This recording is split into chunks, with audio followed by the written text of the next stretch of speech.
গতকালই যেখানে সদ্য শেষ হয়েছে বিধানসভা উপনির্বাচন, সেখানে দাঁড়িয়ে নদিয়ার কৃষ্ণনগর নলুয়াপাড়ার বাসিন্দা ওরফে তৃণমূল বুথ সভাপতি সৌমিত্র সাহার বাড়ি লক্ষ্য করে গভীর রাতে ইটবৃষ্টি চালায় ও বাড়ি ভাঙচুর করে কয়েকজন দুষ্কৃতী। জানা যায়, কৃষ্ণনগর নলুয়াপাড়া সংলগ্ন 14 নম্বর ওয়ার্ডের 76 নম্বর বুথের বুথ সভাপতি সৌমিত্র সাহা নাকি দীর্ঘদিন ধরেই জমি কেনাবেচা করেন, অর্থাৎ বলাই চলে যে প্রমোটারি রাজ চালায়। কৃষ্ণনগর নলুয়াপাড়া সংলগ্ন 14 নম্বর ওয়ার্ডের 76 নম্বর বুথের তৃণমূল বুথ সভাপতি সৌমিত্র সাহা তিনি জমি কেনাবেচার মধ্য দিয়ে 1 থেকে 2 লক্ষ টাকা না দিতে পারায় গতকাল গভীর রাতে অতর্কিত তার বাড়ি লক্ষ্য করে ইটবৃষ্টি ও রীতিমতো বাড়ি ভাঙচুর চালায় দুষ্কৃতীরা। অভিযোগের তীর তৃণমূল অর্থাৎ শাসক দলের বিরুদ্ধে। খবর পেয়ে ঘটনাস্থলে ছুটে যায় কৃষ্ণনগর কোতোয়ালি থানায় পুলিশ প্রশাসন। ঘটনাস্থলে পুলিশ প্রশাসন পৌঁছানো মাত্রই ওই তৃণমূল বুথ সভাপতি সৌমিত্র সাহার বাড়ির পরিবারের সঙ্গে কথা বলেন।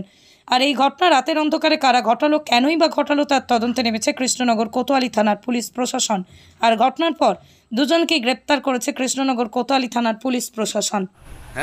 আমার নাম সৌমিত্র সাহা, 76 নম্বর বুথ প্রেসিডেন্ট টিএমসি।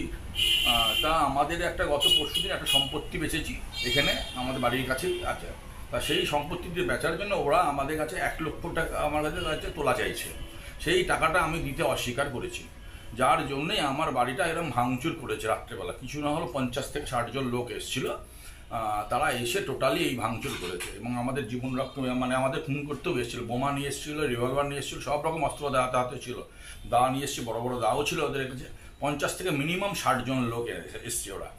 তাই এবার আমাদের নিরাপত্তা তো নেই, আমাদের কি করে আমরা থাকবো এখানে, নিরাপত্তা অভাব বোধ করছি। কারা এরা থাকবো? বলুন, এরা কারা? এরা এখানকার একদম বন্ড অ্যান্টি সোশ্যাল। এরা অনেক জেল টেল খেটেও এসছে। এখন আবারও এই এলাকায় আবার এই একই জিনিসই অত্যাচার করছে। জেলে যতদিন ছিল ততদিন কিছু হয়নি, আবার জেল থেকে যেই বেরিয়ে এসছে আবার সেই একইভাবে আবার আমাদের উপর অত্যাচার করছে। কতদিন আগে ছাড়া পেয়েছে জেল থেকে? বছর 2 আগে মনে হয় ছাড়া পেয়েছে, বছর 2 আগে ছাড়া পেয়েছে। দিয়ে আমাদের টোটাল এখানে একভাবে তোলা আরম্ভ করেছে এবং রীতিমতন আবার সবার উপর অত্যাচার করছে। এখন কি হয়েছিল, কি ঘটনাটা? মনে হচ্ছে আমি তোলা দিয়েছিল, আমার জমিটা বিক্রি করে এসেছি, আসার পরে আমার কাছে এসেছিলো এই ব্যাপার, তোমরা জমিটা বেচেছো, এই ব্যাপার, এই আমাদের 1 লক্ষ টাকা দিতে হবে। আমি তো বললাম না, আমি 1 লক্ষ টাকা দেবো না। কিসের জন্য দেবো?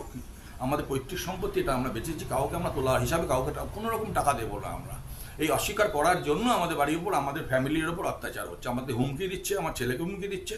আমার ছেলে গেঞ্জি সব ছিঁড়ে দিয়েছে একদম রেজিস্ট্রি অফিসের মধ্যে। যখন রেজিস্ট্রি করে যখন বেরোচ্ছি আমি, তখন রেজিস্ট্রি অফিসের মধ্যেই খানকুড়ি লোকজন ঢুকেছিল, গিয়ে ওখানে গিয়ে এই ভেঙে চুলে ফেলে দিয়েছে ওখানে। তারপরে আমরা অনেক কষ্ট করে আমরা বাড়িতে এসেছি নারায়ণজনার। কবে হয়েছে এটা? কালকে? পরশুদিনকে এটা হয়েছে। পরশুদিনকে এটা হয়েছে, আর কালকে আমাদের ভাঙচুর করলো বাড়িটা। কটা নাগাদ হয়েছে ভাঙচুর? ভাঙচুরটা হয়েছে রাত 2:30 থেকে 3:30-এর মধ্যে। আপনারই তো ওয়ার্ডে। আমার নাম স্বপন সাহা, আমি এক্স কাউন্সিলর। আমার সহধর্মিণী শ্রীমতী শান্তশ্রী সাহা এবার কাউন্সিলর জাতীয় কংগ্রেসের। গতকাল রাত্রে এইচসি সরকার রোডের নলুয়াপাড়াতে সৌমিত্র সাহা বলে একজন স্থায়ী নাগরিক আছেন এবং তিনি এই এলাকার 76 নম্বর বুথের তৃণমূল কংগ্রেসের সভাপতি। আনুমানিক রাত্রি 3:07 তিনি আমাকে ফোন করে জানান যে আমার বাড়িতে হামলা হচ্ছে, আপনি বাড়ি থেকে বেরোন।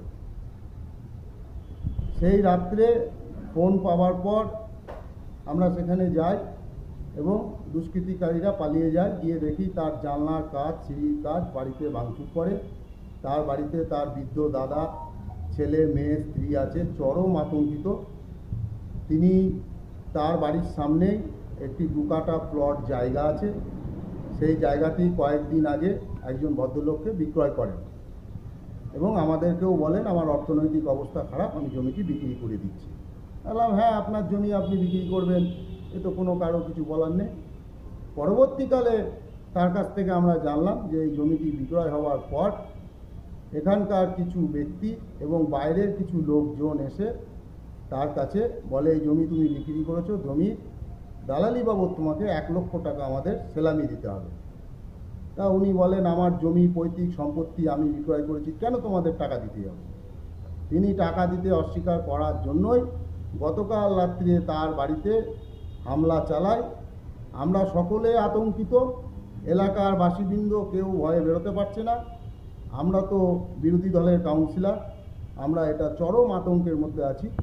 আগামী দিনে আমরা চাইব যে অবিলম্বে এর একটা কোনো সুরাহা হবে। চরম নিন্দনীয়। আমরা একদম সম্পূর্ণভাবে এর বিরোধিতা করছি। পুলিশ যতখানি অ্যাকশন নেবে সেই যে দলেরই হোক, আমরা কৃষ্ণনগর শহরকে অশান্ত করতে দেব না। কারণ কৃষ্ণনগর শহরে এরকম ধরনের গুন্ডারাজ চলবে না। দিদির যেটুকু উন্নয়ন করছেন তাতে এরা জল ঢেলে দেওয়ার চেষ্টা করছে। এই সমস্ত লোককে কারাবাস অবশ্যই উচিত এবং ইমিডিয়েট যত রকম শাস্তি দরকার এদের বিরুদ্ধে শাস্তিমূলক ব্যবস্থা নেওয়া উচিত।